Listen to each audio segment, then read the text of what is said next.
This is the BassForecast bait breakdown on the Shaky head. In this short video, we're going to cover these 5 topics: key features, top tips, matching forage, rod, reel, and line, and hook set.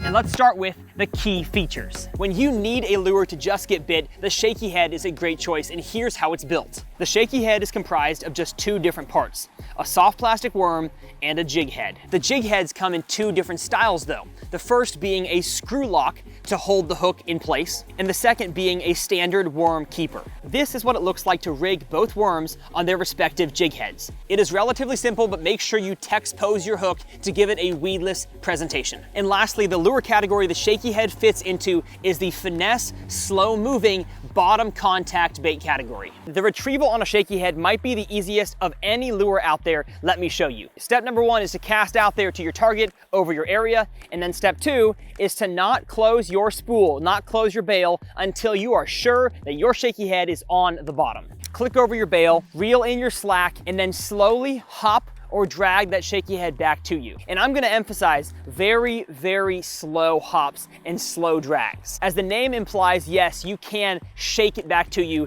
but a hop and a drag at slow speeds will work just fine. Next, I wanna talk about the location in which a Shaky head is best suited for. You can throw a Shaky head in deep water, shallow water, grass, sticks, but it cannot be beat around rock. If you're fishing in the summer or winter, focus your Shaky head on, I would say, 10 to 30 feet of water. Sometimes bass, though, can be even deeper than that. But if it is spring or fall, focus your Shaky head around hard pieces of cover. But I have found it to work best in the 10 to 20 foot range on good, hard bottom. Rock, clay, gravel, shell beds, anything hard, a Shaky head succeeds. And lastly, the conditions. If it is super windy, you're gonna have trouble throwing a Shaky head because, well, you can see it's a tiny little lure, and especially on a spinning rod, you're gonna have a hard time feeling it down there. So if BassForecast has recommended a Shaky head for today's fishing, maybe go up in weight a little bit and throw it on a bait caster. That way you can feel what's down there. When it comes to matching the forage that your bass are eating, a Shaky head really doesn't look like any kind of forage species. But one thing you can do to make sure you get the most bites possible is pick the right color worm to go on your Shaky head. Because this technique excels in clear water, natural variations of your soft plastics is going to be best. Watermelon variations, green pumpkin, browns, anything natural can work. But just about any soft plastic color that you are confident in can catch fish on any body of water.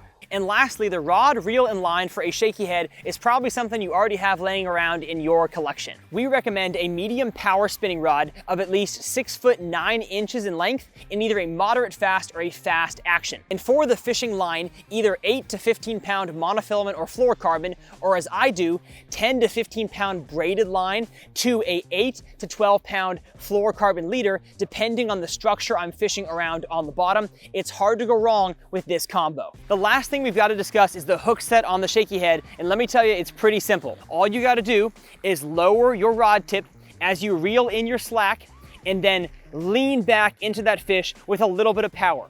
A little more than a drop shot, but definitely way less power than a topwater frog. As long as you lean into that fish and keep the pressure up, you're gonna land a ton of your Shaky head bites. We hope this video gives you more confidence in using the Shaky head so you can adapt to the conditions and catch more fish. And I'll see you guys out on the water.